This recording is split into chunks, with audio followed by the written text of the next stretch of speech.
Hello. Sarah of SEK Handmade here. Weston, the fur baby, is right close by. So um, if his tail pops up in here or something, that's just life. He's my buddy and my partner in all things, all day, every day. So honestly, I'm surprised he hasn't made himself known around here more frequently. Anyways, I am so thrilled to be here with you to talk about how to track your yarn projects. I have to tell you, this is the thing I never knew I wanted to do until I did it.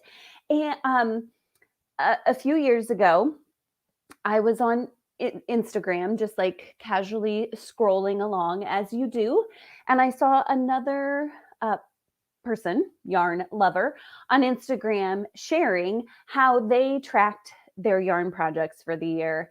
And I thought, that seems simple and fun. Maybe I'll give it a try. And so, like on a total whim, without any real commitment, I decided to track my yarn projects for that year. And you guys, it was so satisfying. And because I've enjoyed it so much, and because it can be as simple or complex as you want it to be, I wanted to share with you guys, just in case you had never thought before about tracking your yarn projects.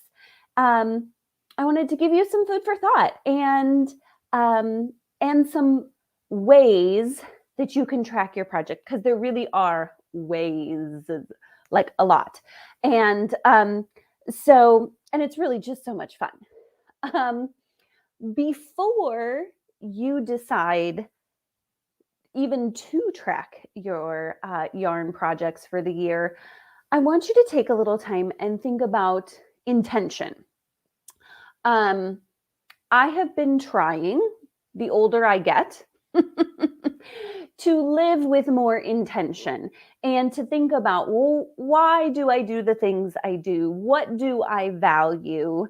And what things can I do to continue my life in the direction towards the things that I value, and not just do things, willy-nilly, because like I did a few years ago, because some other random person on Instagram showed me that they tracked their projects. So I would encourage you to not be like me and to do this with some intention. And there are lots of reasons you could choose to track your yarn projects. You could just want to know the number of projects you made. I feel personally like quantity of what I create gets really lost in the bustle of life. And as part of my personality, I'm trying to fight it, but I really do feel like it's part of my natural personality. I lean towards a need for productivity.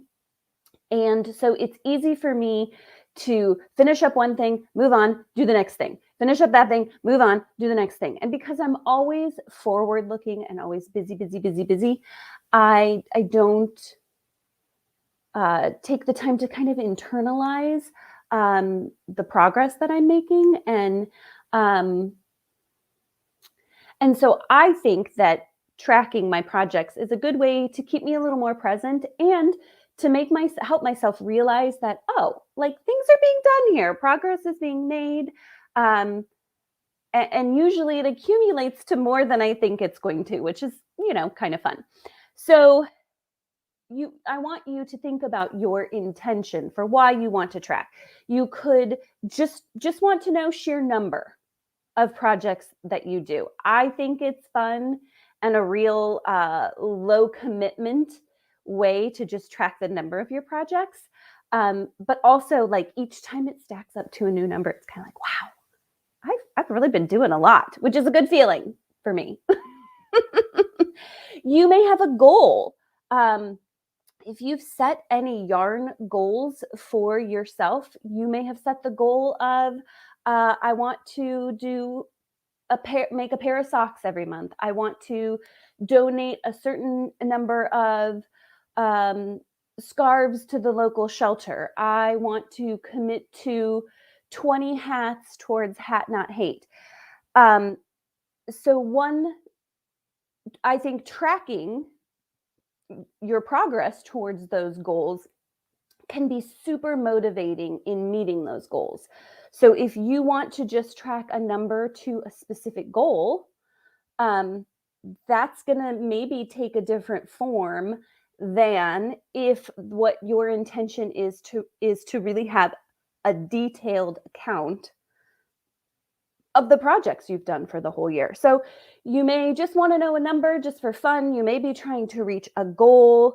You may be doing it to try to keep you organized, which, like I said, is going to take a different kind of tracker than if you just want to know the numbers. You may, let's say, not that I do this. Yes, I do. You are picking up a whole bunch of projects in a worsted weight yarn, and you've got one H hook, and so the H hook is merry-go-rounding around. I don't know if that made sense, to all the different projects that use that hook, and you've lost your H hook now. If you have a project tracker that tells you what projects you're using your H hook on, you now have a location to maybe go and check out to find that hook. So it can really help to keep you organized if that's your intention. So first, I'd like you to think about, don't be like me, don't go in willy-nilly. Go in with an intention. What do you want to know from tracking your yarn? And what do you want to accomplish from tracking your yarn? Once you know why, there are lots of hows in tracking your yarn. And I'm going to talk about them from the least commitment and most simple all the way to the most detailed and probably highest commitment. And for most of these things, I have a high-tech and a low-tech option. So if you are like me and you are untrusting of technology and you still use paper for a lot of things, I got a way for you. But if you are a person who does not like having all the papers around, who every time I show you my table with my 18 notebooks, it gives you a panic attack because it could all be on my phone, I understand. And I have, for the most part, each of these has a high-tech and low-tech way. So let's dive into some ways that you can track your yarn projects for the year. So the least complicated way to track your yarn projects is to simply, when you complete a project, take the yarn band, which now I'm looking. Here we go. Surprise, I have yarn right here. The yarn band is just this piece of paper. And some wrong side. Some of my, I'm trying to think. Some of my hand-dyed yarn, that one's from a club. It doesn't even have a tag. Some of them have a tag, like a little hang tag instead of a yarn band. It works the same. What you're going to do is you're just going to collect those. And you need to make a decision on when you collect those. So if you're going to make a cardigan and your yardage for the cardigan says 1,200 yards, let's say, and so you need 8 balls of yarn, are you just going to immediately take the 8 yarn bands and put them in your collection? Or as you use a skein of yarn, are you then going to take the yarn band off? What if that last ball of yarn gets like 2 yards used out of it? Do you still take that, or do you put it back on?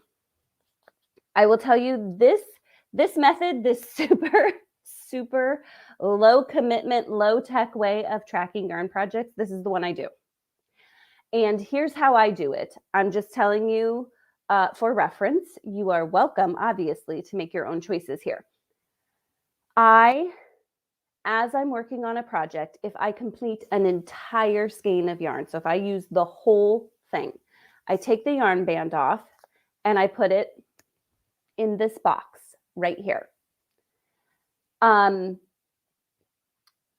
As I complete the project, they just go in that box, and that's where I collect my yarn bands. When I get to the end of a project, if I have what I quite randomly deem enough yarn to hand wind into a yarn ball,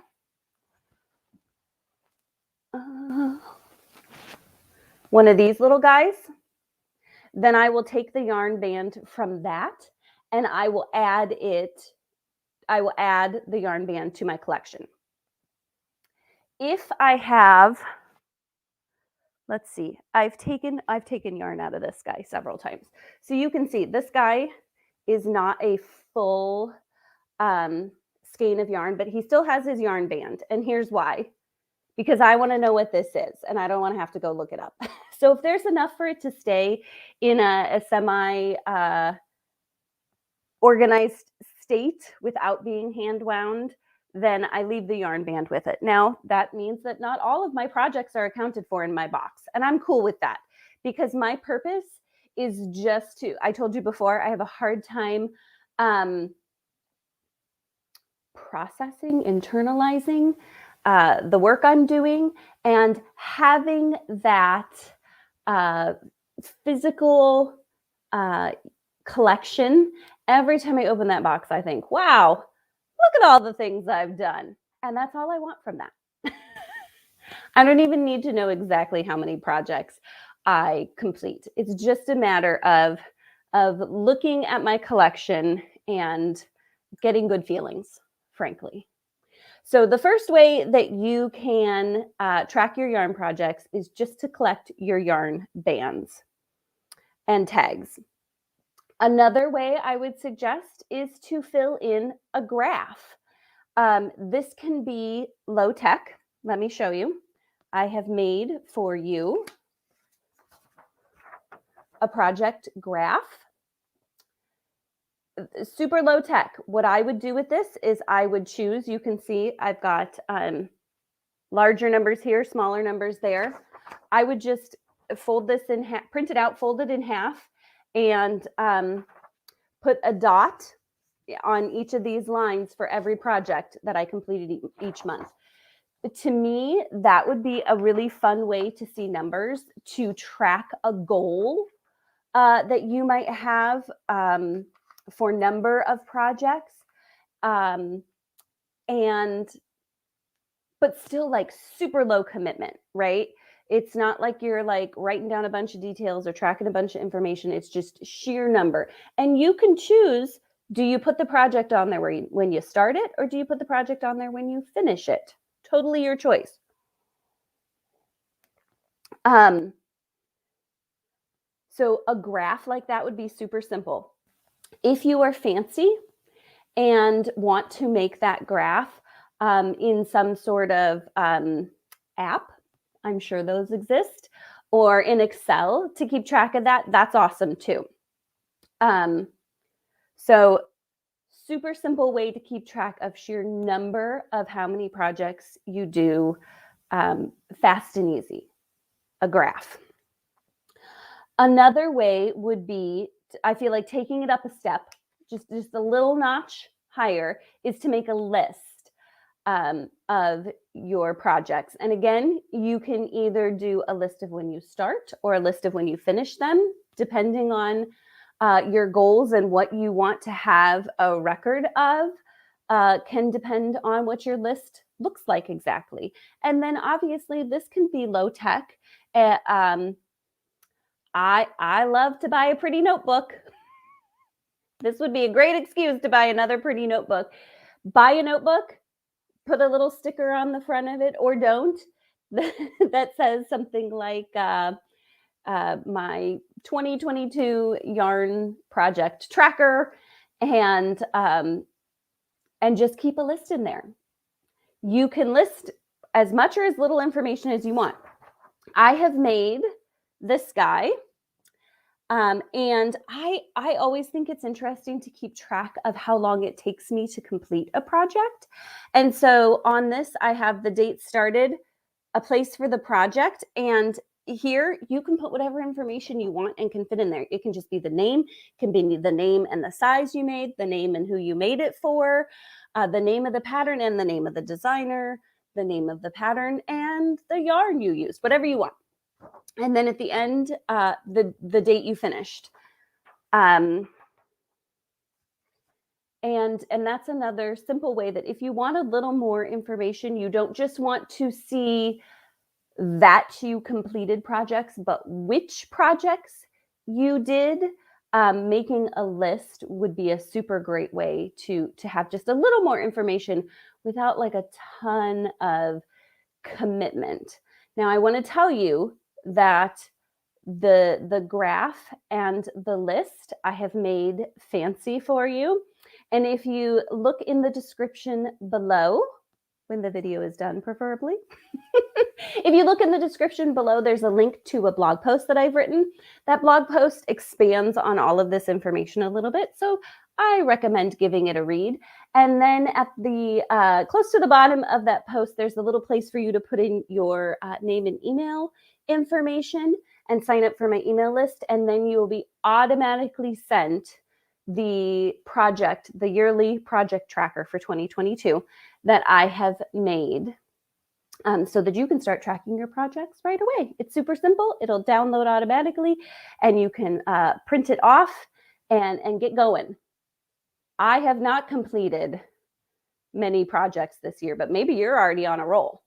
So I recommend checking the description and signing up and starting your tracking if you'd like to. All right.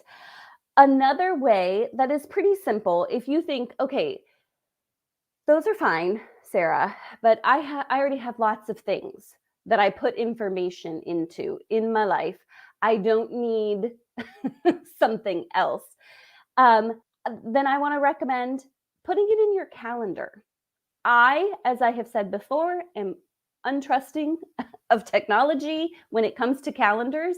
And so I don't keep a digital calendar.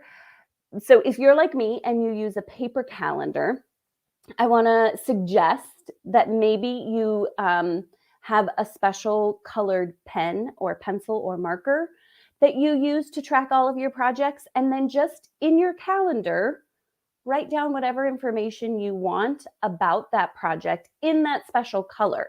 So let's say I keep my whole calendar in pencil, maybe because it erases. Or black pen. If I pick a bright blue pen and track all my projects in my calendar in that bright blue pen, and that's all I put in my calendar in that bright blue pen, then when I flip back through the year, that can stick out to me and I can easily reflect on my projects, count up my projects if I want to know how many I did, and that might help it stand out. You can also do the same thing in a digital calendar. I don't know much about digital calendars because I don't use them. So obviously you'd need to check out whatever digital calendar you use. But I'm thinking it would be really cool if you put them all in there and specified a certain color for your yarn projects. Then same thing. It would be easy to glance back through and see what you completed.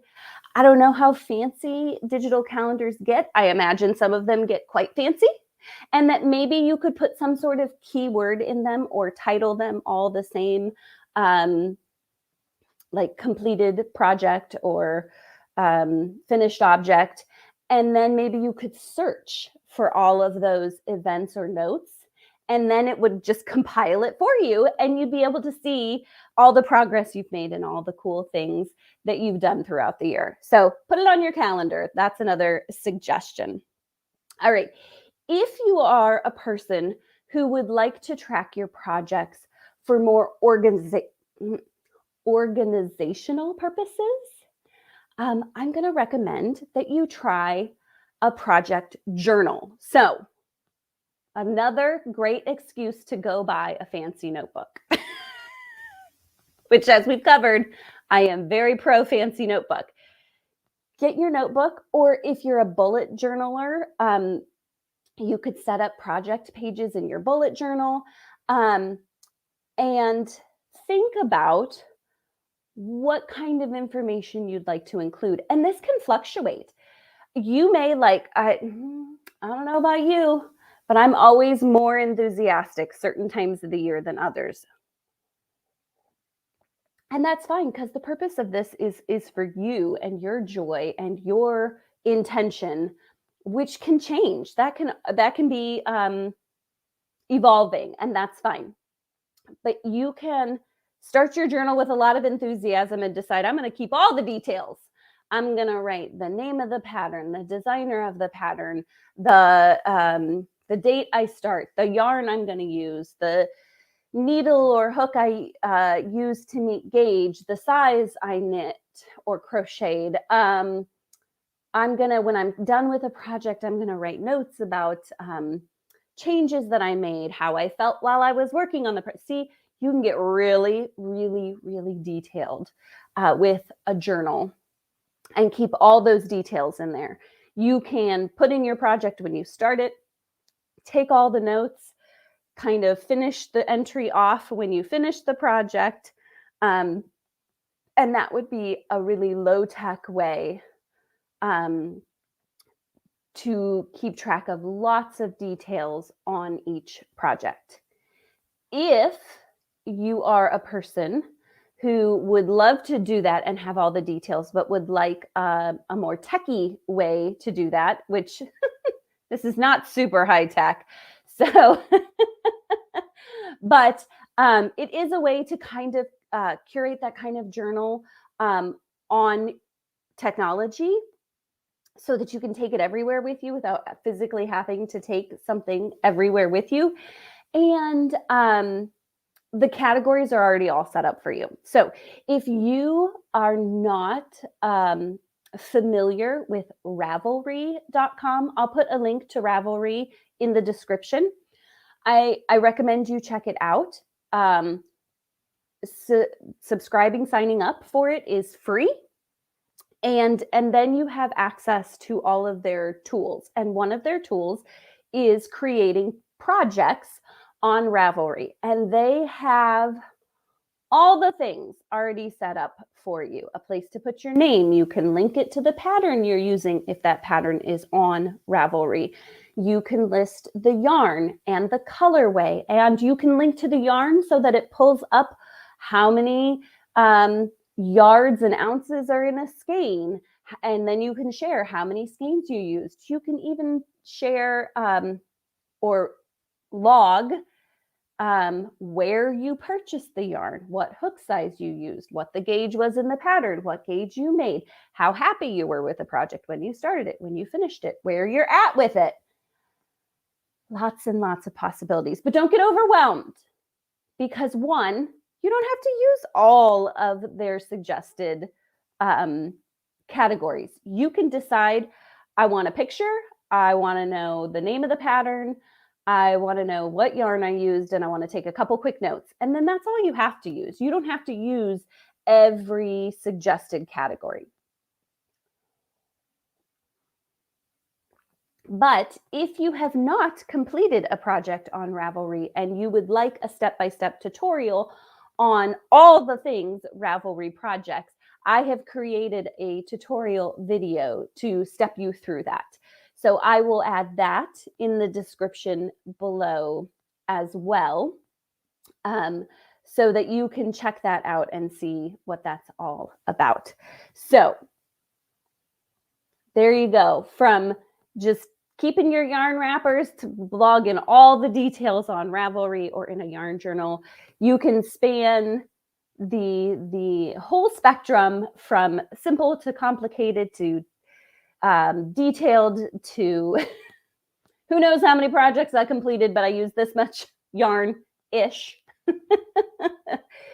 Set your intention, and I hope you track your projects this year. I would love to know in the comments below if you plan on tracking your projects, yes or no. Either way is totally fine. You may have listened to this whole thing and thought, that's good for you, Sarah. I'm not going to do that. And that's fine too. If you do think you want to try tracking your yarn projects. I'd also love to hear how you think you're going to track your projects or what your intention would be behind tracking your projects.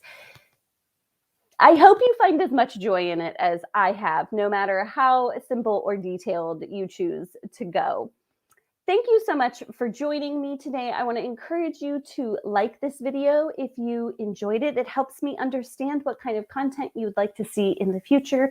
Also, I would love it if you would subscribe to my channel and turn on notifications so that you don't miss out on any of my tutorials or videos. Also, if you found this helpful and you have a friend who you think might enjoy tracking their yarn projects, I'd love it if you'd send them this video so that they can listen to and join in tracking their projects. All the links are in the description below. Thank you so much for joining me and happy crafting!